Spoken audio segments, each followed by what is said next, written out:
Selamat siang Tribuners, Anda sedang menyaksikan live update Tribun News bersama saya Firdananda. Siang ini akan kami sajikan informasi teraktual dan menarik untuk Anda yang akan dilaporkan secara langsung oleh reporter kami di lapangan. Dan inilah live update selengkapnya. Kita ke berita pertama, Saudara. Kebakaran menghanguskan satu gudang mebel angkutan umum atau angkot dan satu unit sepeda motor pada Selasa 2 November 2021. Lokasi kebakaran di lingkungan 4 Kelurahan Tuminting, Kota Manado, Sulawesi Utara. Kebakaran tersebut tidak ada korban jiwa, hanya ada 2 orang yang terluka. Informasi lebih lengkapnya akan disampaikan oleh rekan jurnalis kami. Dari Tribun Manado ada Fistel Mukuan yang saat ini sudah tersambung bersama kami. Halo Fistel. Halo Firda. Fistel, bisa Anda jelaskan bagaimana kronologi terkait kebakaran tersebut? Ya, dari hasil pantauan kami, kronologi kejadian berawal dari mobil angkutan umum atau kalau di Manado mikrolet, ada salah satu sopir sedang mengoplos BBM. Namun tiba-tiba terjadi kebakaran. Kemudian di samping mobil itu ada juga salah satu motor. Nah, saat sedang mengoplos BBM dan terjadi kebakaran, galon yang sementara mengambil BBM dilemparkan oleh salah satu anak ke samping jalan. Di situ tepatnya ada motor. Kemudian motor ini terbakar.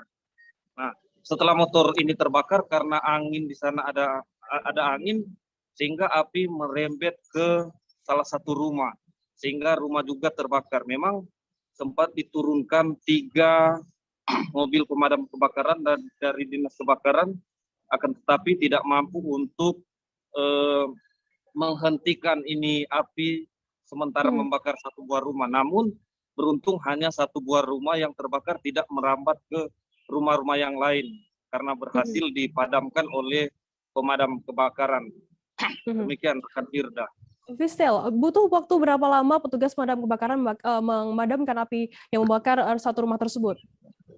Ya, kurang lebih dari 3 unit pemadam kebakaran ini kurang lebih kejadian 1 jam yang lalu dan pemadaman dilakukan kurang lebih 20 menit sehingga baru selesai dipadamkan. Itu pun jika masyarakat melihat masih ada sedikit api atau asap, mereka langsung memadamkannya dengan menyiram dengan air ala kadarnya di lokasi kejadian. Demikian Firsa. Fistel, kabarnya ada 2 orang, ada korban yang juga ikut terluka begitu selesai adanya terkait insiden kebakaran ini. Bagaimana saat ini kondisinya? Ya, untuk kedua korban yang terluka saat ini masih sementara dirawat di rumah sakit karena mereka hanya luka sedikit, namun dirawat di rumah sakit. Dan untuk pemilik rumah sendiri belum bisa kami temui dan belum bisa diwawancarai karena masih shock. Dan dia pun sudah dibawa oleh anaknya ke rumah mereka di Sumompo, tidak lagi di lokasi tersebut. Demikian Firda. Lantas bagaimana tindak lanjut dari pihak kepolisian sendiri terkait insiden ini, Fistel? Ya, dari pihak kepolisian ketika kami temui dan kami menghubungi Kanit Reskrim Polsek Tuminting, bahwa saat ini Polsek masih sementara menyelidiki kasus ini. Namun yang menjadi saksi dan sementara diperiksa ini beberapa saksi warga dan khususnya sopir mikrolet atau angkutan umum yang melakukan oplosan. Namun belum dipastikan jika akan ada tersangka.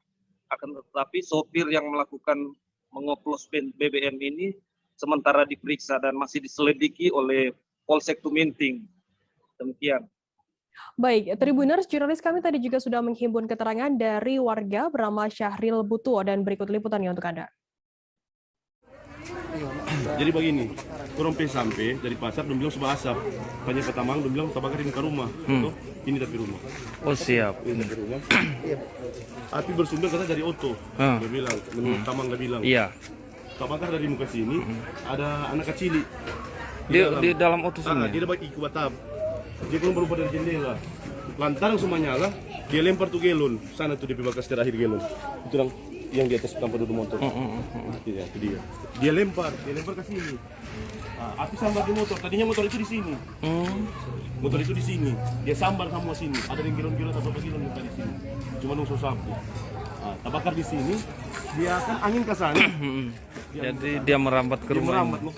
Dia merambat. Karena ini kan kayu, material kayu ini, rumah panggung kok ini. Oh, rumah panggung ya. Jadi material kayu. Tapi cuma satu rumah ini ya. Ah. Nggak ada korban jiwa. Ada cuma yang sopir terbakar, luka bakar loh. Dengan Oh, cuma luka kayu. bakar. Tentang kamu sih keluar motor.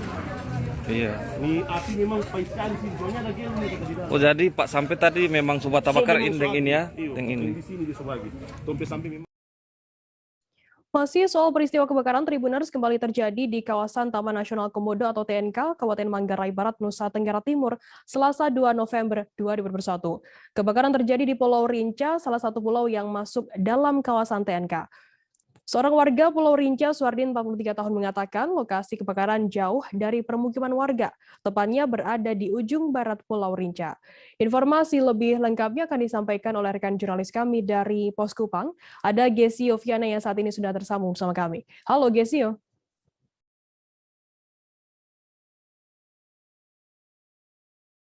Halo rekan Gesio.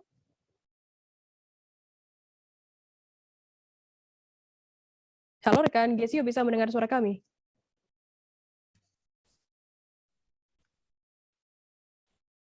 Halo, selamat siang.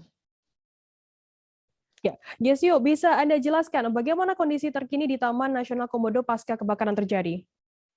Baik, dapat saya laporkan langsung dari Labuan Bajo, Kabupaten Manggarai Barat untuk kondisi terkini kebakaran yang terjadi di kawasan Taman Nasional Komodo, tepatnya di Pulau Rinca. Saat ini, berdasarkan informasi yang dihimpun, sekitar pukul 8 pagi tadi, api dapat dikendalikan dan berkat sejumlah personil dari Balai Taman Nasional Komodo, TNI Polri, dan warga sekitar. Demikian, rekan. Apakah saat ini sudah diketahui begitu terkait penyebab kebakaran tersebut, Gesio? Untuk sampai siang hari ini, belum dapat diketahui pasti penyebab dari kebakaran tersebut. Namun diduga kuat kebakaran tersebut terjadi akibat suhu panas pada musim kemarau ini. Demikian. Lantas bagaimana untuk aktivitas wisatawan di sana pasca kebakaran terjadi, Gesio? Baik, dapat saya laporkan untuk aktivitas para wisatawan sama sekali tidak terganggu. Karena saat ini untuk Pulau Rinca sendiri, di mana terdapat satu resort, yakni Resort Loh Buaya, saat ini tengah dibangun sarana prasarana penunjang aktivitas pariwisata di situ, sehingga sejak awal tahun telah ditutup. Sementara itu, untuk lokasi kebakaran pun berada di ujung barat dari Pulau Rinca, yang jauh juga dari pemukiman dan jauh dari zona pemanfaatan yang digunakan untuk akses bagi para wisatawan. Gesio, bagaimana lantas tanggapan dari pemerintah sendiri terkait kebakaran yang terjadi di Taman Nasional Komodo ini? Adakah mungkin langkah preventif begitu? Baik, untuk sampai siang hari ini, konfirmasi yang kami lakukan kepada pihak BTNK belum berhasil. Saat dikonfirmasi, Kepala Balai Taman Nasional Komodo, Lukita Awang, belum bisa direspon. Sementara itu, harapan besar dari masyarakat dan juga Pemda Manggarai Barat agar kejadian kebakaran yang terjadi di wilayah kawasan TNK ini tidak lagi terjadi, dan berharap juga setiap elemen yang ada saling bahu-membahu untuk dapat menanggulangi kebakaran yang terjadi. Sebab dari catatan yang dihimpun Poskupang sendiri, dalam tahun ini sudah terjadi 2 kali kasus kebakaran. Kebakaran yang pertama pada bulan Agustus lalu, itu terjadi di Laju Pamali, di Pulau Komodo, dan kejadian kemarin kebakaran itu terjadi di Pulau Rinca. 2 kejadian ini diduga kuat karena faktor alam, sehingga yang diharapkan dari pemerintah maupun juga masyarakat setempat adalah bagaimana upaya-upaya pasca kebakaran untuk penanganan itu lebih efektif. Demikian. Baik, terima kasih rekan jurnalis dari Poskupang, Gesio Viana, atas laporan Anda. Selamat bertugas kembali. Kita beralih ke informasi selanjutnya, Saudara. 2 unit rumah di Jalan Sepakat, Kecamatan Pangkalan Kerinci, Kabupaten Pelalawan Riau, terbakar hebat pada Selasa 2 November dini hari. Kedua bangunan nyaris ludes, beruntung bisa ditangani secepatnya. Informasi lebih lengkapnya akan disampaikan oleh rekan jurnalis kami dari Tribun Pekanbaru. Ada Yohanes Tanjung yang saat ini sudah tersambung bersama kami. Halo Yohanes. Ya, halo Dea. Yohanes, bisa Anda jelaskan bagaimana untuk kronologi kejadian kebakaran ini? Baik, kronologi kejadian pada saat hari Selasa dini hari tepat pada pukul 00.20 ada api yang muncul pada bagian atap rumah korban. Ini ada 2 unit rumah milik Sofyan, dua-duanya milik Sofyan yang sehari-hari bekerja sebagai pedagang kelontong ataupun pedagang barang-barang harian masyarakat. Pada saat itu api muncul pada bagian atas bangunan yang dilihat oleh masyarakat setempat. Ketepatan pada saat di tempat di lokasi kejadian merupakan daerah padat penduduk. Ketika api sudah kelihatan, masyarakat memberitahukan kepada korban dan keluarganya yang saat itu sedang berada di dalam rumah dan sedang tertidur. Alhasil mereka langsung keluar dan masyarakat juga melakukan penanganan seadanya sebelum datang pemadam kebakaran. Demikian. Apakah saat ini sudah diketahui terkait penyebab kebakaran dan juga kerugian yang dialami? Baik, ya. Proses pemadaman dilakukan juga oleh masyarakat setempat dengan menyiramkan air dengan alat seadanya, kemudian dibantu oleh 1 unit mobil pemadam kebakaran yang tiba di lokasi hingga api berhasil dikuasai setelah pukul 2 dini hari. Sampai saat ini penyebab kebakaran belum diketahui karena polisi masih melakukan proses penyelidikan. Namun diduga kuat api muncul akibat dari hubungan arus pendek atau korsleting arus listrik. Sementara itu untuk kerugian sampai saat ini diperhitungkan minimal korban mengalami kerugian sampai 50 juta rupiah karena beberapa dari barang dagangannya juga habis dan beberapa bangunan juga nyaris terbakar semua. Demikian. Baik, terima kasih rekan jurnalis dari Tribun Pekanbaru Yohanes Tanjung atas laporan Anda. Selamat bertugas kembali. Kita beralih ke informasi selanjutnya, Saudara. Api menghanguskan barisan bangunan rumah kos-kosan di Kompleks Ajen, Clove Camp, Jalan Diponegoro, Distrik Jayapura Utara, Kota Jayapura pada Selasa 2 November. Di lokasi kejadian, 4 unit mobil pemadam kebakaran dari Satuan Damkar Kota Jayapura dan 1 unit AWC dari Satuan Samapta Polresta Jayapura Kota berusaha memadamkan api. Informasi lebih lengkapnya akan disampaikan oleh rekan jurnalis kami dari Tribun Papua, ada Hendrik yang saat ini sudah tersambung bersama kami. Halo Hendrik.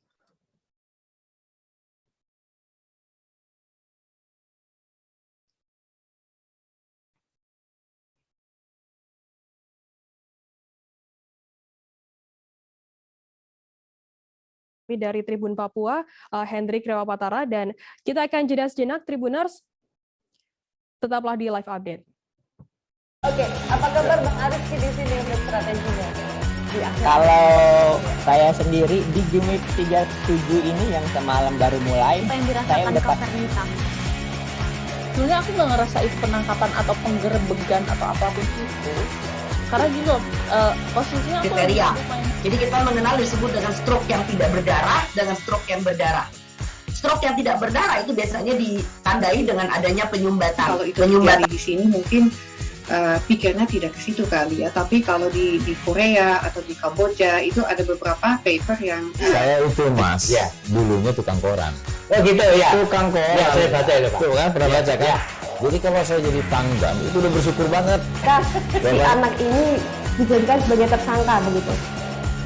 Ya, kalau ini kita bicara yang di luar kasus Sebongombo ya. Dengan nama hujan shower, di mana terdapat batas jelas antara daerah hujan dan tidak hujan yang biasanya terjadi pada fase awal mature stage atau tahap berbahaya itu Kang. Jadi mulai artinya terjadinya perlembekan. Nah itu untuk penetrasi akan sulit. Gitu ya. Dok, saya ini menurut saya memang tidak mudah. Bukan urusan tanah diambil. Kalau misalnya Amerika Serikat sekarang. Rasulullah mengatakan dalam sebuah hadis bahwa berpuasa di 6 hari Syawal itu. Oke, apa kabar Bang Arief di sini untuk strateginya? Kalau saya sendiri di Jumit 37 ini yang semalam baru mulai, saya udah pasti. Sebenarnya aku nggak ngerasa itu penangkapan atau penggerebegan atau apapun itu. Karena gitu posisinya aku kriteria. Jadi kita mengenal disebut dengan stroke yang tidak berdarah dengan stroke yang berdarah. Stroke yang tidak berdarah itu biasanya ditandai dengan adanya penyumbatan. Kalau itu terjadi di sini mungkin pikirnya tidak ke situ kali ya. Tapi kalau di Korea atau di Kamboja itu ada beberapa paper yang saya itu mas, ya dulunya tukang koran. Oh gitu ya. Tukang koran. Ya, saya baca itu Pak. Tuh kan pernah baca kan? Ya. Jadi kalau saya jadi pangdam itu udah bersyukur banget. Si anak ini dijadikan sebagai tersangka begitu. Ya, kalau ini kita bicara yang di luar kasus Sebongombo ya. Dikenal dengan nama hujan shower, di mana terdapat batas jelas antara daerah hujan dan tidak hujan yang biasanya terjadi pada fase awal mature stage atau tahap Berbahaya dewasa. itu Kang. Jadi mulai artinya terjadinya perlembekan. Nah itu untuk penetrasi akan sulit. Gitu ya. Dok, saya ini menurut saya memang tidak mudah, bukan urusan tanah diambil. Kalau misalnya Amerika Serikat sekarang, Rasulullah mengatakan dalam sebuah hadis bahwa berpuasa di 6 hari Syawal itu. Oke, apa kabar Bang Arif di sini untuk strateginya? Kalau saya sendiri di Jumit 37 ini yang semalam baru mulai, saya udah pas. Sebenarnya aku nggak ngerasa itu penangkapan atau penggerebegan atau apapun itu. Karena gitu posisinya aku kriteria. Jadi kita mengenal disebut dengan stroke yang tidak berdarah dengan stroke yang berdarah. Stroke yang tidak berdarah itu biasanya ditandai dengan adanya penyumbatan. Kalau itu terjadi di sini mungkin pikirnya tidak ke situ kali ya. Tapi kalau di Korea atau di Kamboja itu ada beberapa paper yang saya itu mas, ya dulunya tukang koran. Oh gitu ya. Tukang koran. Terima kasih Anda masih bersama kami di live update. Kita beralih ke informasi selanjutnya, Saudara. Api menghanguskan barisan rumah kos-kosan di Kompleks Ajen Clove Camp Jalan Diponegoro, Distrik Jayapura Utara, Kota Jayapura pada Selasa 2 November. Di lokasi kejadian, 4 unit mobil pemadam kebakaran dari Satuan Damkar Kota Jayapura dan 1 unit AWC dari Satuan Samapta Polresta Jayapura Kota berhasil berusaha memadamkan api. Informasi lebih lengkapnya akan disampaikan oleh rekan jurnalis kami dari Tribun Papua. Ada Hendrik yang saat ini sudah tersambung bersama kami. Halo Hendrik. Hendrik, bisa Anda jelaskan dugaan awal penyebab kebakaran dan juga secara rinci ada total ada berapa kos-kosan yang terbakar? Oke, terima kasih rekan Firda. Dapat saya laporkan bahwa update dari Kasat Reskrim Polresta Jayapura Kota yang menjelaskan bahwa ada 3 unit rumah, yakni yang terbakar milik Mukhtar 56 tahun, Tumrian 59 tahun. Di mana dari ketiga rumah tersebut terdapat masing-masing memiliki kamar kos berjumlah 19 unit kamar yang terbakar. Begitu rekan Firda. Untuk penyebabnya sendiri, apakah saat ini sudah diketahui, Hendrik? Untuk penyebab awalnya yakni untuk dari dugaan awal yakni korsleting listrik yang mengakibatkan sampai terjadinya kebakaran. Begitu rekan Firda. Dalam peristiwa kebakaran ini, apakah ada korban jiwa maupun korban luka, Hendrik? Ya, untuk updatean terakhir bahwa kebakaran saat ini tidak terdapat korban jiwa. Begitu rekan Firda. Apakah saat ini sudah diketahui begitu diperkirakan kerugian yang melanda yang dialami begitu oleh pemilik dari rumah tersebut terkait seusai adanya pasca kebakaran tersebut? Ya, untuk kerugian yang pasti terdapat sebanyak ratusan juta rupiah yang dialami oleh korban kebakaran ini. Begitu rekan Firda. Baik, Tribuners, jurnalis kami tadi juga sudah menghimpun keterangan dari Kasat Binmas Polres Jayapura Kota, AKP Peter Kendek. Berikut liputannya untuk Anda. Tetapi yang jelas bahwa ini asal mula api dari rumah korban, yaitu dari anggota TNI yang berada di perumahan Kesdam, yang saat ini ada di depan kantor Koramil Jayapura Utara. Komandan, ada berapa ini komandan? Tangki. Jadi kurang lebih sekitar 10 sampai 15 tangki yang besar maupun water cannon 2 pemadam kebakaran yang ada pada kota Jayapura sekitar 5 sampai 6 dan tangki-tangki yang ada sekitar 7. Sedangkan tangki yang blakos yang kecil itu ada sekitar 8 yang membantu dengan sikap untuk melakukan pembantuan pemadam kebakaran. Demikian. Ini AWC dari mana komandan? AWC dari Polresta dan Polda Papua.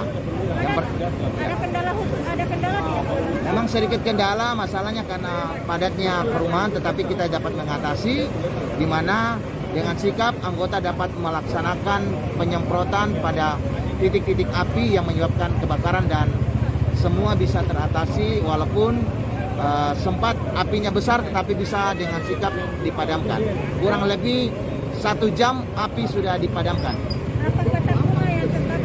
Untuk sementara kita belum bisa menghitung karena masih kita lihat kondisinya dan belum bisa kita masuki dan kita belum bisa olah TKP. Demikian informasi. Sementara belum ada.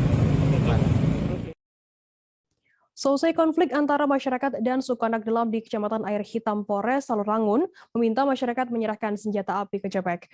Selang 1 hari saja, pihak kepolisian langsung menerima 16 senjata api rakitan yang lebih dikenal sebagai kecepek diserahkan oleh pihak suku anak dalam melalui Polres Jajaran dan pemerintah desa. Informasi lebih lengkapnya akan disampaikan oleh rekan jurnalis kami dari Tribun Jambi, ada Rifani Halim yang saat ini sudah tersambung bersama kami. Halo Rifani. Halo rekan Firda. Rifani, bisa Anda jelaskan total ada berapa senjata rakitan tersebut diserahkan kepada pihak kepolisian? Oke, dapat kita sampaikan ada sekitar 16 pucuk senjata yang telah diserahkan oleh masyarakat suku anak dalam di Kabupaten Sarolangun yang tersebar dari berbagai macam kecamatan. Nah, Firda, untuk 6 buah senjata api cepek ini diserahkan dari Kecamatan Air Hitam dan 5 dari Kecamatan Limun serta 5 dari Kecamatan Mandi Angin.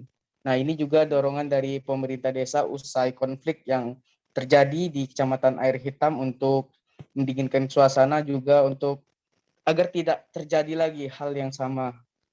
Oke, Firda. Berarti ini adalah antisipasi begitu dari pihak kepolisian sendiri terkait pasca terjadinya konflik antara SAD dan juga masyarakat setempat. Kemudian apakah semua senjata ini akan diamankan dan apakah nantinya juga akan dilakukan razia begitu? Oke, Firda. Sesuai rapat koordinasi dari berbagai elemen Forkopimda, Temenggung, suku anak dalam dan pendamping, bahkan pemerintahan desa dan tokoh adat, sepakat bahwa suku anak dalam ataupun masyarakat tidak lagi boleh membawa kecepek di tengah desa atau di tengah-tengah perkotaan. Hanya saja terkecuali untuk di daerah hutan rimba untuk berburu babi dan sebagainya macamnya. Gitu, Firda. Mungkin bisa Anda jelaskan sedikit mengenai bagaimana masyarakat ini bisa mendapatkan bahan peluru senjata kecepek tersebut? Nah, menurut keterangan dari AKBP Sugeng Wahyudiono, Kapolres Sarolangun, mengatakan kemarin senjata ini diketahui oleh pihaknya ini adalah rakitan sendiri oleh tangan-tangan masyarakat ataupun suku anak dalam. Nah, kemudian bahan baku peluru ini, malium nitrat, itu dibeli oleh para suku anak dalam atau masyarakat di toko-toko yang ada di Kabupaten Sarolangun. Ada sebanyak 3 toko yang menyediakan itu. Pihak kepolisian menyisir bahan-bahan tersebut dan didapatlah 3 toko dan diamankan sekitar 12 kilo bahan peluru untuk kecepek ini. Kemudian juga diamankan oleh pihak kepolisian. Lalu pihak toko juga mengaku bahwa tidak akan menjual bahan ini lagi agar tidak terjadi hal-hal yang tidak diinginkan atau melanggar hukum. Gitu, Firda. Baik, terima kasih rekan jurnalis dari Tribun Jambi, Rifani Halim atas laporan Anda. Dan tadi Rifani, Tribuners juga sudah menghimpun keterangan dari Kapolres Sarolangun AKBP Sugeng Wahyudiono terkait hal ini. Berikut liputannya untuk Anda. Kita bahas dalam rapat Forkopimda itu. Kita memberikan waktu kepada ketua adat atau tokoh adatnya warga SAD untuk menyerahkan senjata api kecepek ini pada pemerintah ataupun dalam hal ini pihak kepolisian. Kalau setelah tenggang waktu yang ditentukan ternyata belum diserahkan, akan dilakukan razia secara gabungan antara aparat pemerintah daerah, Polri, TNI, semuanya melakukan upaya ini. Karena kalau ini dibiarkan memang tidak akan lagi, bukannya hanya mengurangi, tapi tidak akan lagi melakukan penjualan kalium nitrat ini atau sendawa ini, agar peristiwa-peristiwa penembakan yang dilakukan dengan menggunakan kecepek yang kemungkinan mesiunya dari kalium nitrat itu bisa ditekan betul sampai mungkin tidak ada sama sekali. Apakah ini senjata yang digunakan oleh supporter dalam menembak? Ya, itu yang tadi saya sampaikan. Puluhan pria yang diduga preman melakukan penyerangan terhadap beberapa tukang yang sedang membangun pagar di sebuah lahan di Jalan Platina 4, Titipapan, Kecamatan Medan Deli pada Senin 1 November kemarin. Kejadian tersebut terjadi saat beberapa tukang hendak melakukan pemagaran di tanah yang disebut memiliki SHM dan IMB yang sah serta pembayaran PPB lunas. Informasi lebih lengkapnya akan disampaikan oleh rekan jurnalis kami dari Tribun Medan. Ada Freddy Santoso yang saat ini sudah tersambung bersama kami. Halo Freddy. Ya, halo Firda. Freddy, bisa Anda jelaskan bagaimana untuk kronologi kejadian penyerangan tersebut? Ya, baik Firda dan juga pemirsa, kronologi kejadian itu berawal ketika pemilik tanah yang mengklaim sudah memiliki IMB dan sebagainya itu sedang melakukan pembangunan pagar di tanah tersebut. Namun pada saat proses pembangunan pagar itu yang dilakukan oleh sejumlah tukang atau kuli itu, tiba-tiba mereka dihalang-halangi oleh sekelompok orang laki-laki yang diduga preman. Nah, dalam hal itu proses menghalang-halangi itu agar supaya pagar itu tidak dibangun. Kemudian terjadi percekcokan antara tukang dan juga para preman tersebut hingga terjadi penganiayaan begitu, Firda dan juga pemirsa, dan sempat terjadi juga kejar-kejaran antara preman dan juga tukang di situ dan juga warga yang ada di situ juga, Firda. Freddy, akibat penyerangan tersebut apakah ada korban jiwa maupun korban terluka begitu? Ya, baik Firda dan juga pemirsa, untuk sementara ini akibat penyerangan dan perkelahian itu 5 orang tukang itu mengalami luka-luka di bagian kepala dan tubuhnya akibat penganiayaan yang dilakukan oleh sejumlah preman tersebut, Firda. Kemudian bagaimana untuk tindak lanjut dari pihak kepolisian sendiri terkait pasca penyerangan terjadi? Iya, jadi Kapolda Sumatera Utara sendiri menyatakan akan menindak aksi premanisme seperti itu. Ia berkata akan menindak tegas dan minta jajarannya segera menangkap para preman yang menghalang-halangi tersebut. Dan ia juga meminta agar masyarakat itu apabila bersengketa itu tidak menggunakan ormas-ormas daerah yang ada di lingkungan tersebut, karena memang hal seperti itu sering terjadi apabila ada sengketa, namun pihak yang bersengketa itu menggunakan ormas untuk mengklaim yang bukan haknya, begitu. Firda. Baik, Tribuners, jurnalis kami tadi juga sudah menghimpun keterangan dari Kapolda Sumut, Irjen Pol RZ Pancaputra Simanjuntak, dan berikut liputannya untuk Anda. Melibatkan preman di Jalan Platina, Pak. Itu terkait tanah. Ya. Itu kasus terkait tanah. Teman-teman sekalian, saya minta tidak ada orang atau pihak manapun yang coba-coba memanfaatkan ormas. Ya, ormas untuk kepentingan pribadinya, apalagi melakukan tindak pidana. Saya minta ini kepada teman-teman dan masyarakat, dan saya sudah perintahkan untuk dilakukan penangkapan terhadap para pelaku. Insya Allah teman-teman, ini akan terus saya perhatikan dan saya komit untuk menuntaskan itu. Soal penyerangan. Ini sekali lagi bukan masalah mudah, teman-teman. Teman-teman yang duluan di sini, saya baru belakangan, Anda yang sudah lama di sini. Nah, ini tuh tantangan kita, tugas kita bersama. Kalau ada yang begini, tolong informasikan nama saya segera. Satres Narkoba dan Satreskrim Polres 4 Lawang mengungkap keberadaan tanaman ganja yang dicampur dengan kebun kopi, di mana pada pengungkapan tersebut diamankan ratusan batang tanaman ganja. Informasi lebih lengkapnya akan disampaikan oleh rekan jurnalis kami dari Tribun Sumsel, ada Sari Ramadan yang saat ini sudah tersambung bersama kami. Halo Sari. Halo rekan Firda. Sari, bisa Anda jelaskan di mana tepatnya lokasi tanaman ganja tersebut ditemukan dan sejauh apa lokasinya dari permukiman penduduk? Baiklah rekan Firda dan juga pemirsa, untuk lokasi dari temuan tanaman ganja ini sendiri ada di Talang Agung Meranai, Kecamatan Ulumuti, Kabupaten 4 Lawang, dan memang lokasinya itu cukup jauh dari pemukiman penduduk. Kalau perjalanan ke sana dengan jalan kaki itu akan memakan waktu sekitar 7 jam perjalanan. Begitu rekan Firda. Total ada berapa banyak tanaman ganja yang ditemukan di lokasi oleh pihak kepolisian sendiri? Untuk ini petugas dari Polres Lawang sendiri menemukan tanaman ganja di sini yang dicampur dengan tanaman kopi itu kurang lebih sebanyak 200 batang. Selain 200 batang yang sudah di setinggi kurang lebih setengah meter ini, juga ditemukan bibit ganja sekitar 12 buah yang ditanam di dalam polybag. Begitu rekan Firda. Bagaimana kemudian untuk kesaksian dari para pelaku sendiri yang ditangkap, yang diamankan oleh pihak kepolisian? Berdasarkan keterangan dari Wakapolres Lawang, memang dari para pelaku sendiri katanya sudah lumayan lama menanam ganja dan itu dijual di daerah Provinsi Bengkulu dengan harga kurang lebih 1,5 juta per kilogram. Begitu rekan Firda. Baik, Tribuners, jurnalis kami tadi juga sudah menghimpun keterangan dari Wakapolres Lawang, Kompol Henry SH. Berikut liputannya untuk Anda. Kemudian setelah dapat kepastian bahwa adanya tanam ganja ini, tim bergerak pada hari Kamis tanggal 28 Oktober pukul 23 tiba di lokasi dengan jalan kaki. Besok paginya tanggal 29 pukul 06.30. Ya. Jadi tersangka digerebek di pondoknya, Pak? Ya. Untuk tersangka kita kenakan pasal berapa, Pak? Tersangka pasalnya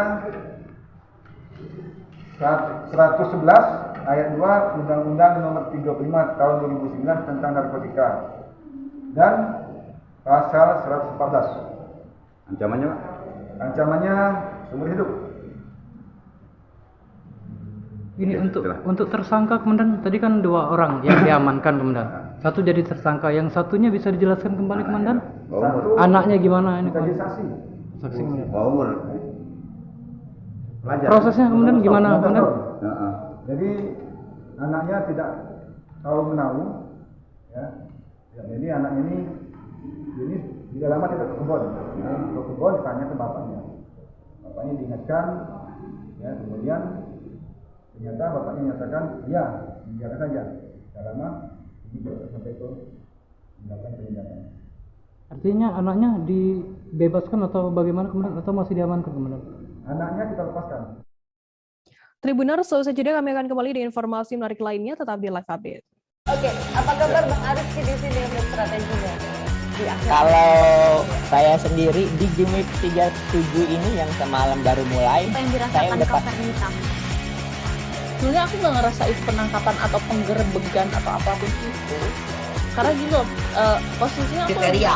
Jadi kita mengenal disebut dengan stroke yang tidak berdarah dengan stroke yang berdarah.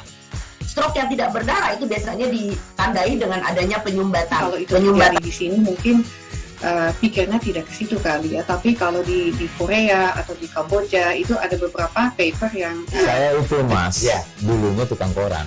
Oh gitu ya. Tukang koran. Ya, saya baca itu, Pak. Tuh kan, pernah baca kan? Ya. Jadi kalau saya jadi tanggam itu udah bersyukur banget. Si anak ini dijadikan sebagai tersangka begitu. Ya, kalau ini kita bicara yang di luar kasus Sebongombo ya. Dengan nama hujan shower, di mana terdapat batas jelas antara daerah hujan dan tidak hujan yang biasanya terjadi pada fase awal mature stage atau tahap berbahaya dewasa. itu, Kang. Jadi mulai artinya terjadinya perlembekan. Nah, itu untuk penetrasi akan sulit gitu ya. Dok, saya ini menurut saya memang tidak mudah, bukan urusan tanah diambil. Kalau misalnya Amerika Serikat sekarang, Rasulullah mengatakan dalam sebuah hadis bahwa berpuasa di 6 hari Syawal itu. Oke, apa kabar Bang Ariski di sini untuk strateginya? Kalau saya sendiri di Game Week 37 ini yang semalam baru mulai, saya udah pasti. Sebenarnya aku nggak ngerasa itu penangkapan atau penggerebegan atau apapun itu, karena gini loh, posisinya kriteria. Jadi kita mengenal disebut dengan stroke yang tidak berdarah dengan stroke yang berdarah. Stroke yang tidak berdarah itu biasanya ditandai dengan adanya penyumbatan. Kalau itu terjadi di sini mungkin pikirnya tidak ke situ kali ya, tapi kalau di Korea atau di Kamboja itu ada beberapa paper yang saya itu Mas, ya, dulunya tukang koran. Oh gitu ya. Tukang koran. Ya, saya baca itu, Pak. Tuh kan, pernah baca kan? Ya. Jadi kalau saya jadi tanggam itu udah bersyukur banget. Si anak ini dijadikan sebagai tersangka begitu? Ya, kalau ini kita bicara yang di luar kasus Kebun ya. Dengan nama hujan shower, di mana terdapat batas jelas antara daerah hujan dan tidak hujan yang biasanya terjadi pada. Terima kasih Anda masih bersama kami di live update. Kita beralih ke informasi selanjutnya, Saudara. Kecelakaan air terjadi di sungai penghubung Tuban Bojonegoro, tepatnya di Desa Ngadirejo, Kecamatan Rengel, Tuban, pada Rabu 3 November sekira pukul 9 pagi. Perahu penyeberangan yang menghubungkan Kecamatan Rengel dengan Kanor Bojonegoro itu terguling di tengah sungai. Belasan orang penumpang perahu menjadi korban, seketika tenggelam di Sungai Bengawan, Solo tersebut. Informasi lebih lengkapnya akan disampaikan oleh rekan jurnalis kami dari surya.co.id. Ada Sudarsono yang saat ini sudah tersambung bersama kami. Halo Sudarsono. Halo, selamat siang Firda. Sudarsono, bisa Anda jelaskan terkait kronologi tenggelamnya perahu ini seperti apa? Baik Firda, jadi berdasarkan laporan yang dihimpun dengan Kapolres Tuban, KBP Darman, kejadian kecelakaan air ini terjadi sekitar pukul 9.30. Saat itu saat itu perahu tradisional sedang menyeberang dari Desa Ngadirejo, Kecamatan Rengel menuju Desa Semambung, Kecamatan Kanor yang masuk wilayah Kabupaten Bojonegoro. Namun tiba-tiba sebelum sampai di tujuan, di tengah itu terhempas dengan arus yang kencang sehingga kapal terguling. Nah, kapal itu sendiri memuat sekitar 15 orang penumpang berdasarkan penuturan dari Kapolres dan terdapat 7 motor. Setelah kejadian tenggelam itu, petugas polisi bersama BPBD dibantu masyarakat sekitar melakukan evakuasi dan berhasil menemukan sementara 7 orang. Begitu Firda. Saat ini berarti ada 15 penumpang yang tenggelam, ada penumpang yang di kapal tersebut ada 15 orang totalnya, dan sementara ada 7 orang yang saat ini selamat begitu. Terkait upaya pencarian dilakukan oleh BPBD sendiri seperti apa saat ini? Bisa Anda jelaskan? Jadi memang saat ini yang sudah ditemukan 7 orang, selanjutnya dibawa ke puskesmas tempat, puskesmas Rengel. Sementara 8 orang lainnya sedang dilakukan pencarian. Saat ini upaya yang dilakukan polisi bersama BPBD yaitu melakukan penyisiran di sekitar lokasi kejadian. Penyisiran terus dilakukan agar dengan harapan para korban yang belum ketemu ini segera ditemukan. Gitu saja. Baik, Tribuners, jurnalis kami tadi juga sudah menghimpun keterangan dari Kapolres Tuban, AKBP Darman. Berikut liputannya untuk Anda. Menyeberangkan dari Rengel ke Bojonegoro. Kurang lebih penumpang 15, kemudian motor ada 7, kemudian dari jumlah penumpang itu yang berhasil selamat ada 7 orang, ada di puskesmas Rengel, 1 balita, 6 dewasa. Tadi dari tim BPBD baik Bojonegoro, kemudian dari Tuban sudah melakukan penyisiran, bahkan saya juga ikut penyisiran tadi. Mudah-mudahan tidak dalam waktu lama nanti korban yang lainnya bisa dievakuasi baik dalam kondisi hidup maupun kondisi sudah meninggal. 8 dan ya, yang belum ya? Yang masih dicari. Yang masih dicari. Pencarian kurang lebih 8 itu pun karena informasinya masih kurang siur, kita sudah buatkan posko pencarian. Nanti silakan masyarakat yang keluarganya apabila tidak ada atau kehilangan silakan lapor di posko yang ada di yang kita siapkan. Dan dugaan penyebabnya apa Dan? Dugaan awal nakodanya ini tidak melihat kondisi air. Jadi kalau kita melihat sungai ini sementara ditimbun sebagian kanan kiri, otomatis arus deras itu di tengah.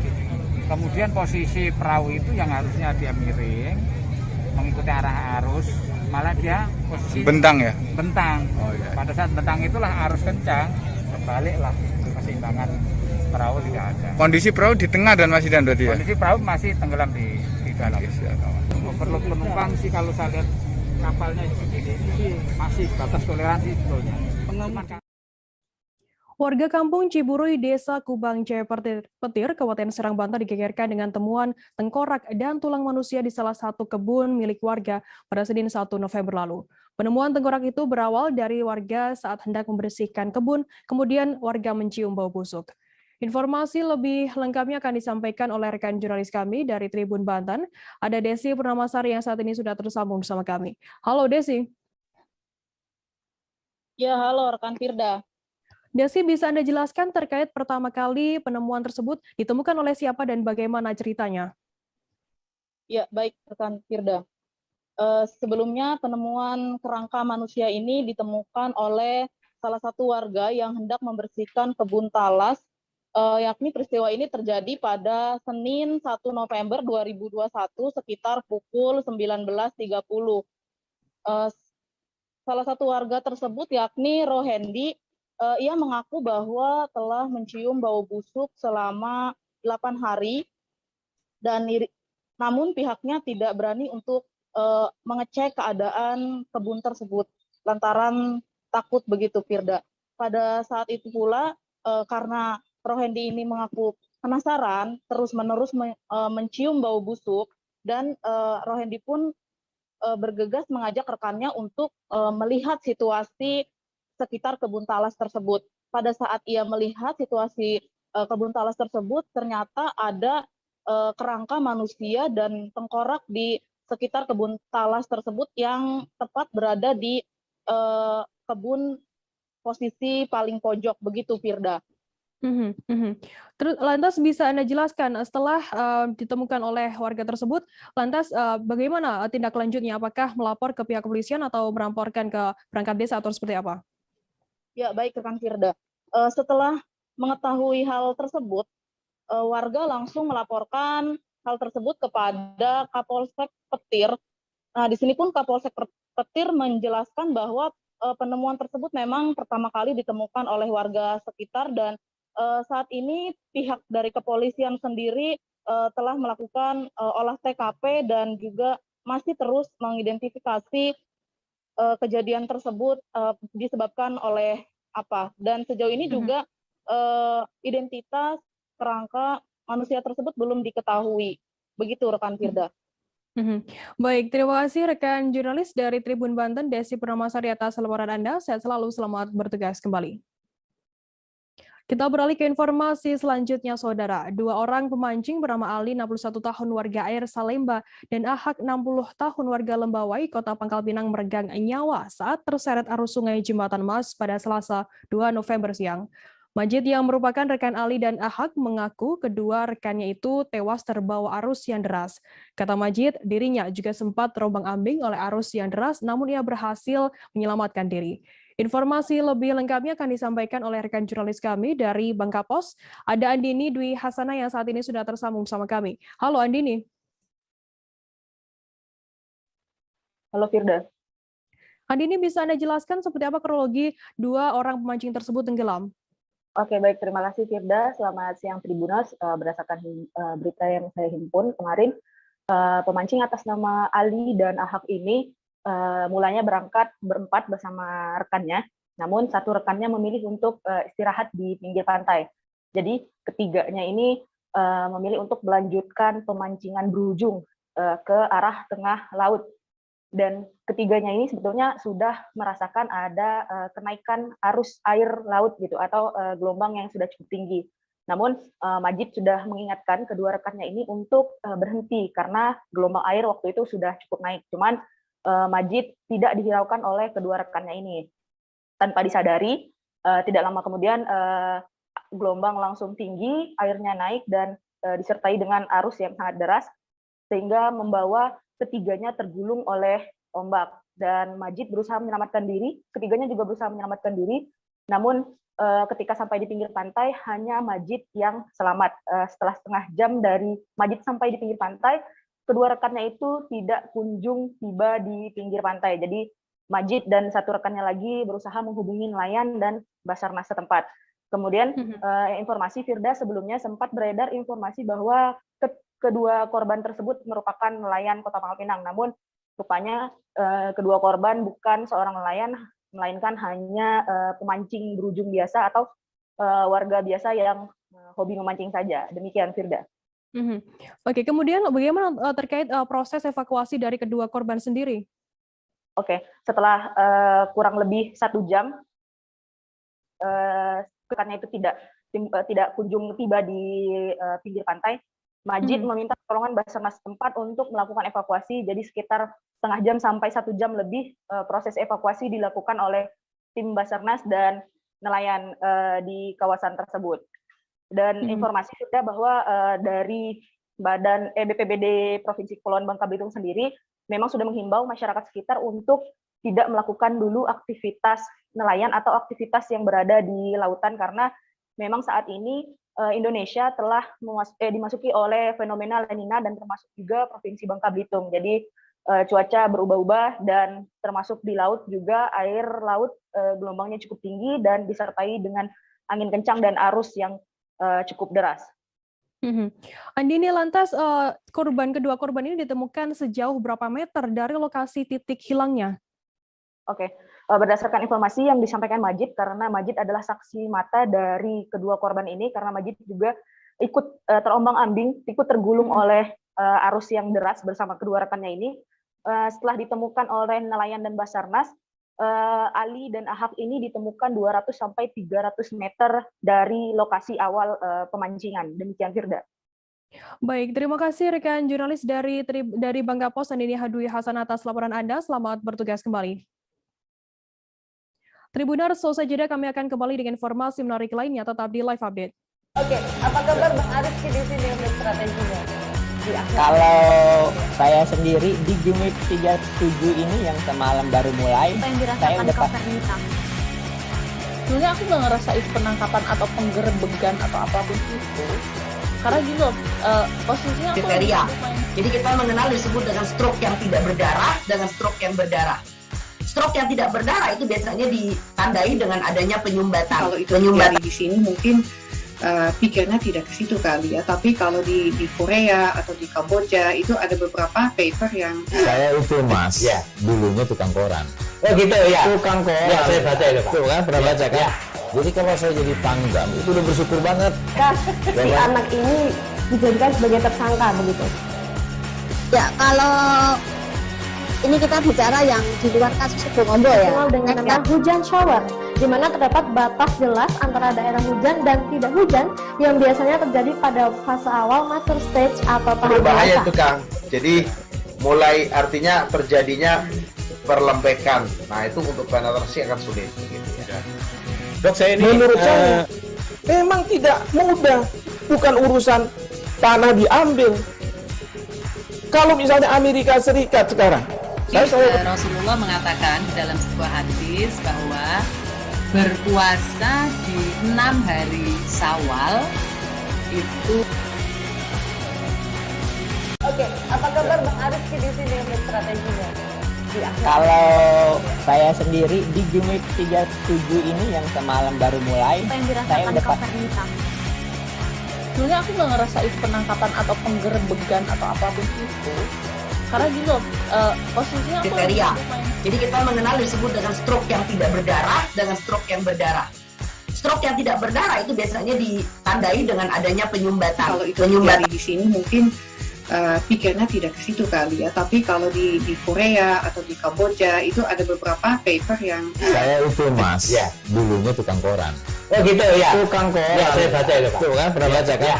Jadi kalau saya jadi tanggam itu udah bersyukur banget. Si anak ini dijadikan sebagai tersangka begitu.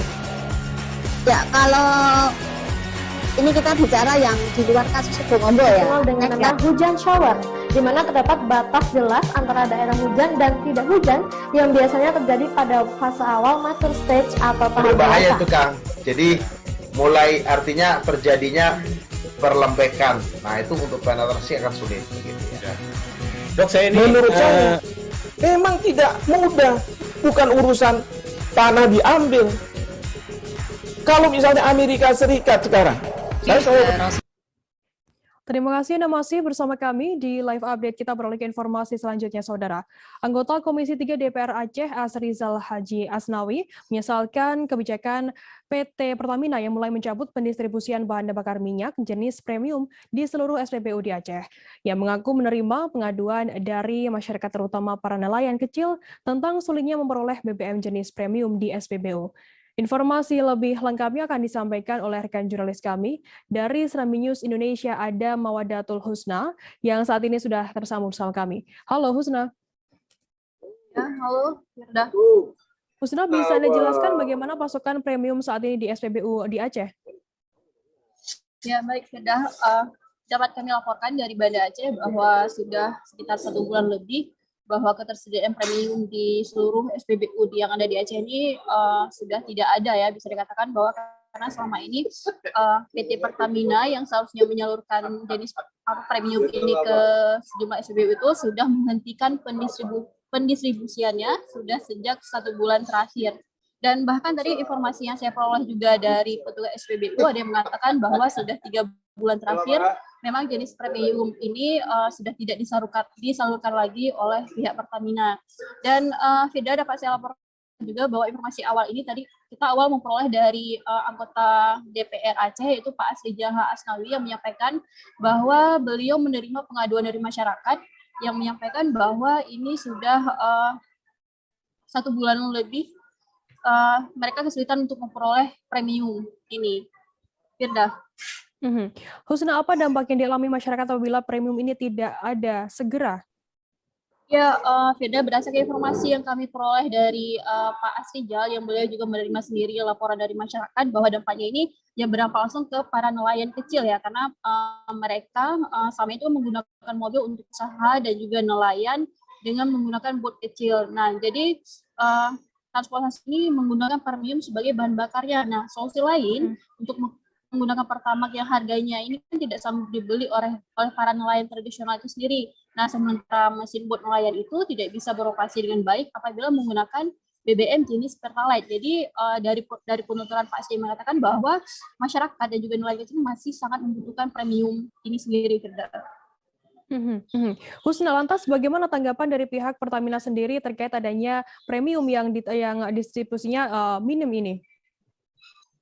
Ya, Firda, ya kemarin saya sempat konfirmasi langsung ke pihak yaitu ke sales area manajer Pertamina Aceh, ke Pak Sony Indro Prabowo. Nah, ketika kita konfirmasi ini, beliau mengatakan bahwa saat ini pihaknya sedang melaksanakan program lain untuk memperkenalkan bahan bakar yang lebih baik untuk emisi yang lebih ramah lingkungan. Dan dikatakan juga oleh Pak Sony bahwa ini merupakan salah satu dasarnya dari peraturan KLHK, yaitu nomor 20 tahun 2017 yang menyarankan RON minimum BBM yang diedarkan oleh RON 91, dan saat ini tinggal 7 negara yang masih menyalurkan BBM RON kurang 90 atau setara dengan premium ini, yaitu Ukraina, Uzbekistan, Bangladesh, Mongolia, Kolombia, Mesir, dan Indonesia, dan tentunya juga termasuk di wilayah Aceh. Nah, ketika kami tanyakan lagi apa dengan dihentikannya pendistribusian premium ini, perlahan-lahan pemerintah akan mencabut ataupun tidak menyalurkan lagi premium, dan Pak Sony sendiri membenarkan, ya, secara nasional sudah banyak provinsi-provinsi selain Aceh yang sudah beralih ke produk Pertalite. Demikian, Firda. Baik, Tribuners, jurnalis kami tadi juga sudah menghimpun keterangan dari Asrijal Asnawi sebagai anggota DPR Aceh. Berikut liputannya untuk Anda. Beberapa waktu yang lalu memang premium tidak ada, tetapi Pertamina mengalihkan itu ke Pertalite khusus atau PLK kalau istilah mereka, dengan harga yang mungkin teman-teman pernah lihat di SPBU itu pernah tulis pakai Pertalite lebih murah Rp600. Nah, namun sangat disayangkan juga Pertalite ini pun sudah tidak ada lagi di SPBU. Yang ada cuma Pertalite biasa. Sehingga ini mengganggu sekali bagi masyarakat Aceh yang menggunakan premium untuk kebutuhan berusahanya atau menghidupi keluarganya. Pertamax memang ada, namun harganya sudah tidak mampu lagi atau sudah tidak sesuai lagi untuk mereka berusaha. Saya merasa miris dengan keadaan ini. Kenapa demikian? Sebagai orang yang memahami sedikit regulasi dan aturan dari sistem bahan bakar ini, kalau memang premium sudah tidak ada lagi, harusnya Pertamina atau pemerintah pusat mengeluarkan sebuah peraturan. Premium sudah tidak ada lagi. Namun premium aturan ini tidak ada. Pertamina pun tidak ada. Jadi kalau kita datang ke SPBU, mungkin teman-teman bisa lihat selalu tulis premium dalam perjalanan, premium sedang kosong. Kalau memang sudah ada, tulis saja premium tidak ada lagi. Dan yang lebih membuat miris kami atau saya misalnya, tadi malam saya baru pulang dari Medan dan saya melihat Saya tidak tahu antrian apa, tapi yang jelas pertalite khusus masih ada. Dan saya tanya ke pihak pengelola SPBU di sana di Sumatera Utara, premium sesekali masih ada, kalaupun tidak ada diganti dengan pertalite khusus. Keberadaan kabel listrik PLN di Kompleks Pemkab Tulang Bawang cukup membahayakan karena kondisinya yang menjuntai ke bawah nyaris menyentuh tanah. Lokasinya berada tepat di samping Dinas Pendidikan Kabupaten Tulang Bawang. Informasi lebih lengkapnya akan disampaikan oleh rekan jurnalis kami dari Tribun Lampung. Ada Endra Zulkarnain yang saat ini sudah tersambung bersama kami. Halo Endra. Halo Firda, halo Tribuners. Selamat Endra, siang. bisa Anda jelaskan bagaimana kondisi kabel listrik yang menjuntai ke bawah dari pantauan Anda di lapangan? Ya, Firda, hasil pantauan kami di lapangan memang ada sekitar 15 meter, panjang 19 meter kabel listrik PLN yang kondisinya menjuntai ke bawah, nyaris menyentuh tanah. Kabelnya itu sangat membahayakan bagi warga yang berada di situ. Ketika menyentuh mungkin akan tersengat listrik. Dan itu kondisinya sudah, dari informasi saya dapat, kondisinya sudah cukup lama. Sampai saat ini belum ada perhatian dari pihak PLN untuk memperbaiki kondisi kabel listrik tersebut. Firda. Endra, lantas apakah saat ini sudah ada tanggapan begitu dari warga sekitar terkait kondisi kabel listrik tersebut yang Anda tadi bilang bahwa kondisi ini ternyata sudah lama terjadi? Sudah ada beberapa yang warga protes. Halo, Firda. Ya silakan. Ya silakan, Endra. Firda. Ya, Endra, bisa Anda jelaskan terkait tanggapan warga sekitar terkait kondisi kabel listrik tersebut seperti apa? Memang ada warga yang banyak warga yang sudah menyampaikan aspirasi kepada pihak PLN untuk memperbaiki kabel listrik tersebut karena dikhawatirkan kabel tersebut memakan korban. Posisi kabel listrik tersebut berada tepat di pinggir jalan, berada di kompleks Pemkab Tulang Bawang.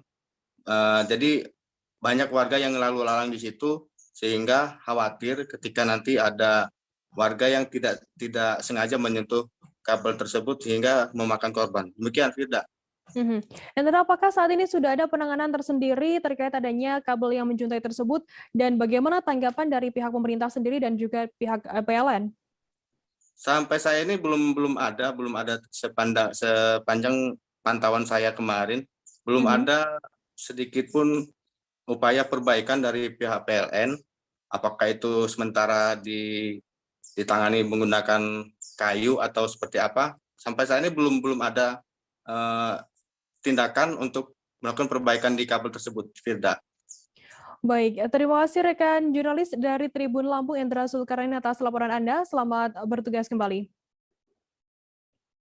Kita beralih ke informasi selanjutnya, Saudara. Perwakilan masyarakat dari Desa Langap, Kecamatan Malinau Selatan menggelar aksi di kantor DPRD Malinau pada Selasa 2 November.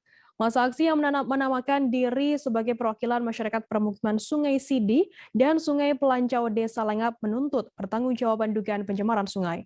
Informasi lebih lengkapnya akan disampaikan oleh rekan jurnalis kami dari Tribun Kaltara, ada Muhammad Supri yang saat ini sudah tersambung bersama kami. Halo Supri. Halo Firda. Supri, bisa Anda jelaskan apa yang menjadi dasar tuntutan masyarakat ini menggelar aksi damai? Baik, selamat sore rekan Firda dan Tribuners. Tepatnya kemarin pada hari Selasa tanggal 2 November 2021 diadakan aksi damai di kantor gedung DPRD Malinau terkait dengan tuntutan masyarakat terkait dugaan pencemaran limbah tambang di Desa Langap, Kecamatan Malinau Selatan. Masa aksi mengatasnamakan diri sebagai masyarakat yang bermukim di dua sungai berdekatan dengan lahan konsesi pertambangan di wilayah Malinau Selatan, yakni di Sungai Sidi dan Sungai Pelancau. Kemarin tepatnya pada saat pelaksanaan aksi, beberapa menit setelah pelaksanaan aksi, anggota DPRD Malinau, Komisi 3 dan anggota menyambut baik kedatangan sejumlah kelompok masa aksi di kantor DPRD Malinau. Adapun tuntutan masyarakat tersebut adalah menuntut agar diberikan ganti kerugian atas dugaan pencemaran yang terjadi di 2 sungai tersebut karena disinyalir sebagai pemicu menurunnya tingkat atau berdampak langsung terhadap tingkat kesehatan dan perekonomian masyarakat setempat. Dapat berdasarkan keterangan dari masa aksi bahwa dampak tersebut telah membuat kondisi kesehatan masyarakat di desa tersebut mengalami penurunan dari segi kesehatan dan begitupun dari segi ekonomi karena 2 jalur sungai tersebut merupakan tempat masyarakat mencari mata pencaharian atau sebagian besar darinya merupakan bermata pencaharian sebagai nelayan. Disambut oleh Komisi 3, masyarakat dan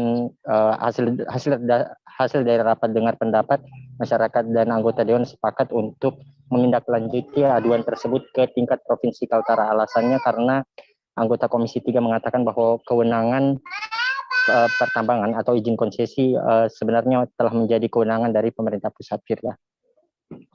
Kemudian bagaimana? Apakah saat ini sudah ada respon begitu dari DPRD dan juga dari DPRD sendiri terkait adanya tuntutan tersebut? Baik, kemarin pada saat rapat dengar pendapat begitu selesai juga diputuskan dan disepakati bersama bahwa aspirasi tersebut juga akan ditindaklanjuti oleh Komisi 3 khususnya anggota DPRD Kabupaten Malinau untuk menindaklanjuti aduan masyarakat terkait ganti kerugian dari salah satu perusahaan tambang yang disinyalir sebagai pemicu terjadinya pencemaran sungai oleh limbah tambang aktivitas pertambangan di wilayah kecamatan tersebut. Hasilnya bahwa Komisi 3 menilai bahwa hal tersebut di luar dari kewenangan mereka dan untuk saat ini untuk tuntutan dan aduan tersebut akan disampaikan kepada pemerintah provinsi.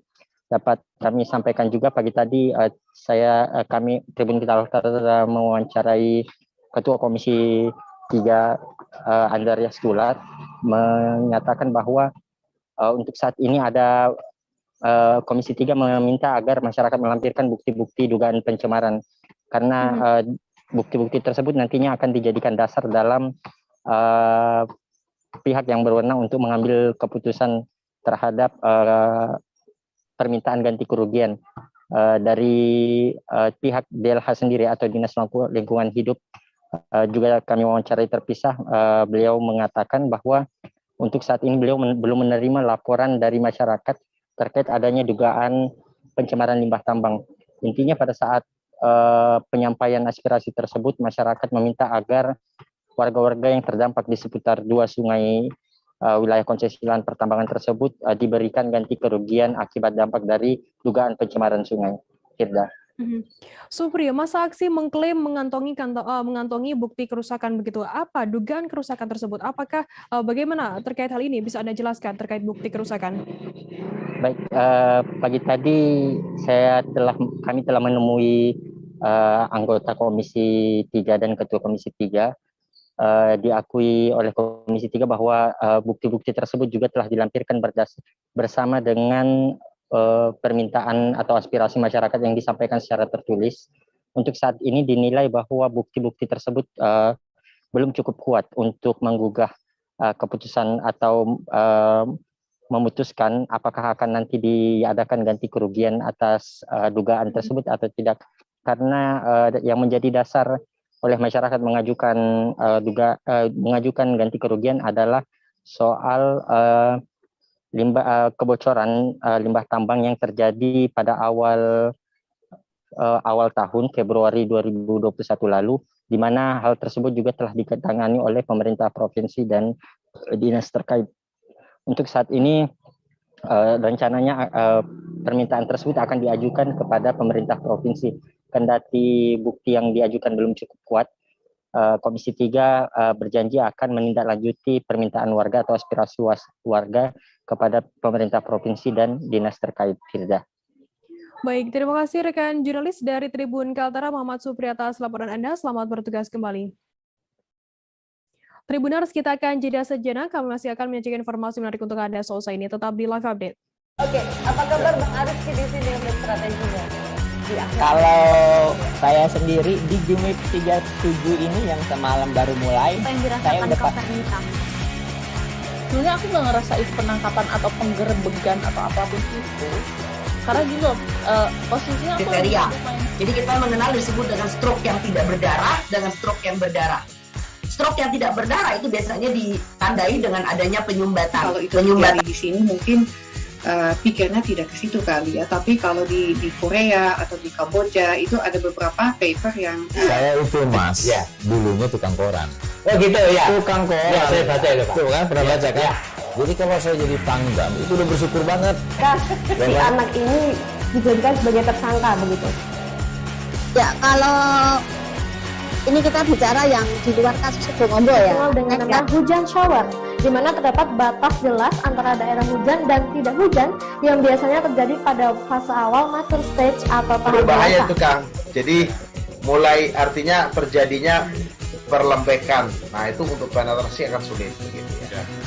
Dok, saya ini menurut saya memang tidak mudah, bukan urusan tanah diambil.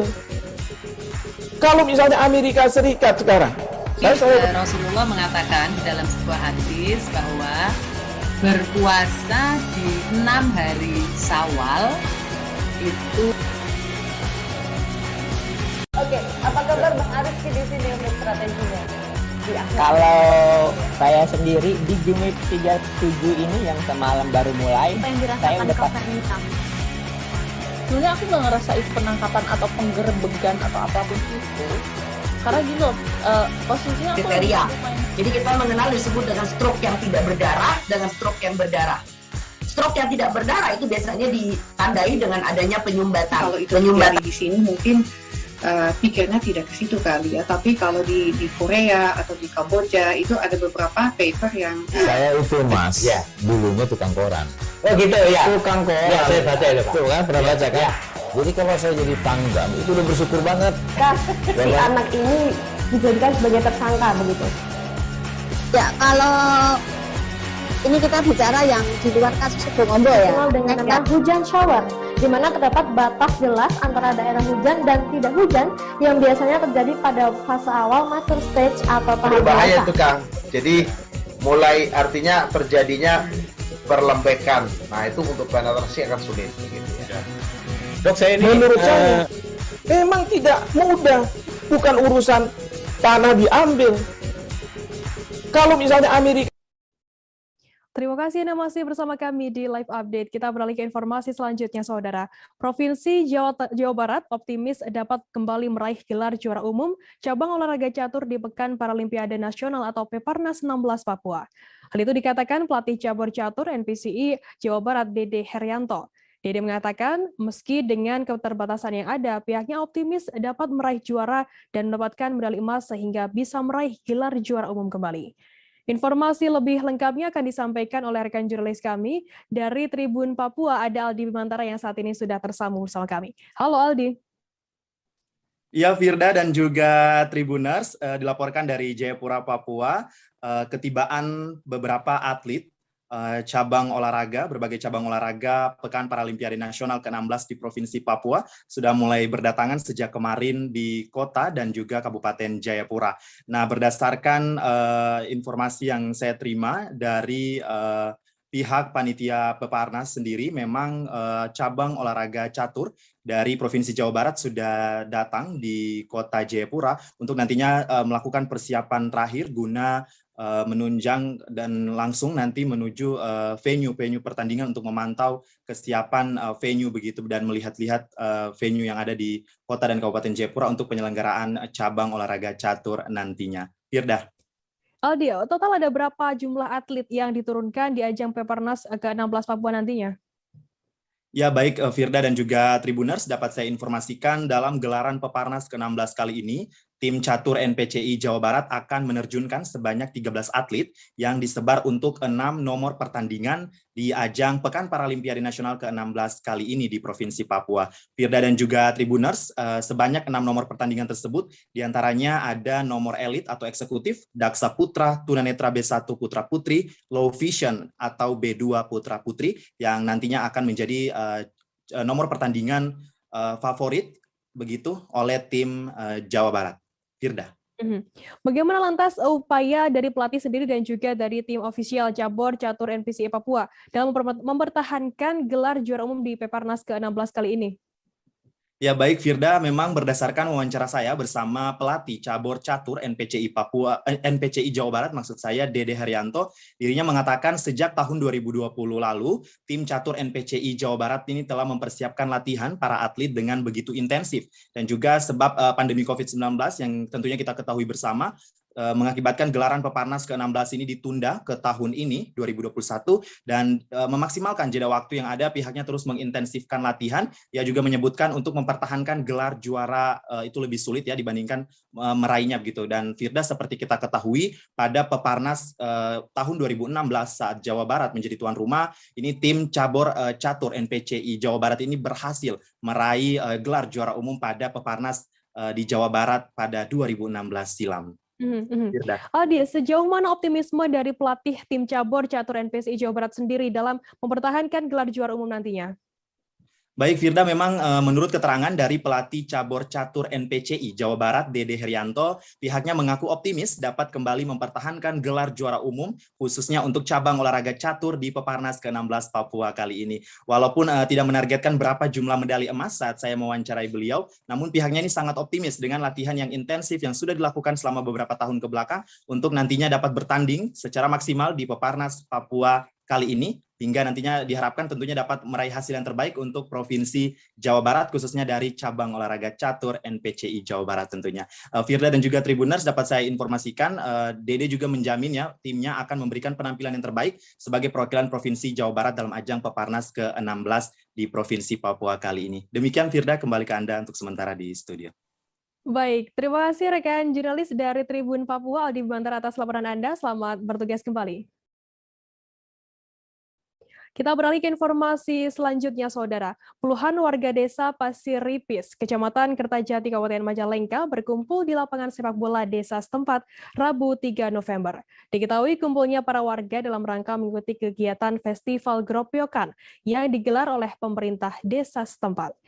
Informasi lebih lengkapnya akan disampaikan oleh rekan jurnalis kami dari Tribun Cirebon, ada Eki Yulianto yang saat ini sudah tersambung bersama kami. Halo Eki. Halo Firda. Eki, bisa Anda jelaskan apa kegiatan yang dilakukan dalam Festival Gropiokan kali ini? Ya, baik Firda, selamat siang Tribuners. Baik, bisa saya sampaikan bahwa pemerintah Desa Pasir Ripis, Kecamatan Kertajati, Kabupaten Majalengka menggelar kegiatan Festival Gropiokan yang diikuti oleh para petani. Kegiatan itu merupakan tradisi yang hampir punah dilakukan warga setempat menjelang musim tanam. Gropiokan sendiri merupakan aksi pembasmian demi mengendalikan tikus sawah. Gropiokan dilakukan oleh para petani dengan menggunakan alat yang sederhana, diantaranya cangkul, alat pemukul, dan jaring. Ya. Setelah kegiatan dibuka oleh Wakil Bupati Majalengka, Tarsono Demardiana, kegiatan diawali dengan pembagian kelompok bagi para petani. Selanjutnya para petani menyebar di area persawahan untuk memburu tikus yang berkeliaran. Para petani pun membawa senjatanya masing-masing demi membunuh hama yang menyebabkan matinya produksi padi tersebut di desa Pasir Ripis. Eki, apa kegiatan Gropiokan ini apa dilakukan setiap tahunnya atau seperti apa informasinya? Ya, menurut Wakil Bupati Majalengka, Tarsono Demardiana, yang merupakan berasal dari desa tersebut, mengatakan bahwa sejatinya aksi Gropiokan sudah ada sejak dulu ya, namun belakangan kegiatan tersebut hampir mendekati kata punah. Oleh karena itu, untuk melestarikan dan membangkitkan kembali tradisi aksi Gropiokan tersebut, kegiatan Gropiokan kembali digelar ya. Selain itu, melatar belakangi para petani yang mengeluhkan turunnya produksi padi akibat hama tikus menjadi alasan lain kegiatan tersebut diselenggarakan. Bisa Anda jelaskan terkait tujuan adanya tarian dan pemusik itu sendiri dalam Festival Gropiokan itu seperti apa, Eki? Ya baik, digagasnya kegiatan Gropiokan menjelang musim tanam di Desa Pasir Ripis menjadi perhatian komunitas seni di Majalengka ya. Oleh karena itu, demi memeriahkan acara dan dilakukan dengan riang gembira, tarian dan musik dari bambu dihadirkan. Para pemusik sendiri terus mengikuti kemanapun petani pergi berburu tikus demi terus menyemangati para petani agar para petani tidak bosan, tidak jenuh, dan selalu riang gembira. Begitu tidak? Eki, apakah memang area pertanian di Desa Pasiripis sendiri merupakan daerah lumbung padi di Majalengka sehingga pembasmian hama tikus ini sangatlah penting dilakukan? Ya, menurut Wakil Bupati Majalengka yang juga suami dari Kepala Desa Pasiripis mengatakan bahwa lahan pertanian di Desa Pasiripis sendiri termasuk yang luas ya, lahannya mencapai kurang lebih 497 hektar. Nah, oleh karena itu lahan pertanian di sini sangat dijaga ya, baik produktivitasnya maupun kualitasnya. Nah, aksi geroyokan sendiri menjadi salah satu langkah pencegahan demi produktivitas maupun kualitas padi di Desa Pasiripis terjaga. Nah, sehingga tetap menjadi daerah lumbung padi di Majalengka. Beda. Baik, Tribuners, jurnalis kami tadi juga sudah menghimpun keterangan dari Kepala Desa Pasiripis Majalengka, Siti Mulyawati. Berikut liputannya untuk Anda. Bahwa ini harus dibangkitkan lagi geropyokan membasmi hama tikus secara berbarengan. Nah, kemudian disetujui dan kemudian dengan beberapa komunitas punya ide lagi. Jadi biar memberantas hama tikus ini dengan riang gembira, tidak jenuh, kemudian muncullah kreasi seni, tari, juga musik gropyokan. Sehingga kita namain ini launching Festival Gropyokan. Yang pertama di Desa Pasiripis, dan besar harapan kita ini menjadi agenda rutin tahunan Festival Gropyokan yang ada di Desa Pasiripis ini. Total luas area persawahan Pak di Pasiripis itu mencapai berapa? 497 hektar. Kurang lebih. Hama tikus? Kemarin sebenarnya tidak banyak ya, hanya beberapa saja. Alhamdulillah tidak mencapai lah 1% enggak sebenarnya. Cuman saya melihat ini tidak boleh dibiarkan berkepanjangan, harus kita antisipasi, kita potong dengan gropyokan tikus ini. Ini Desa Pasiripis sebagai salah satu desa lumbung padi di Majalengka, Pak? Ya, karena di areal kita banyak pesawahan dan juga kebun, kalaupun ada beberapa yang sudah hilang beberapa luas sawahnya, tapi ini juga menjadi andalan untuk sebagai lumbung pangan, lumbung padi di Majalengka. Tribuners, informasi tadi sekaligus menutup perjumpaan kita dalam live update hari ini. Jangan lupa saksikan terus live update di seluruh kanal YouTube dan Facebook Tribun Network. Masih di tengah pandemi, Tribuners, kami terus mengingatkan Anda untuk selalu menerapkan protokol kesehatan dimanapun Anda berada. Saya Fidana, wakil kru yang bertugas, pamit undur diri. Terima kasih dan sampai jumpa. Jangan lupa like, subscribe, dan share ya!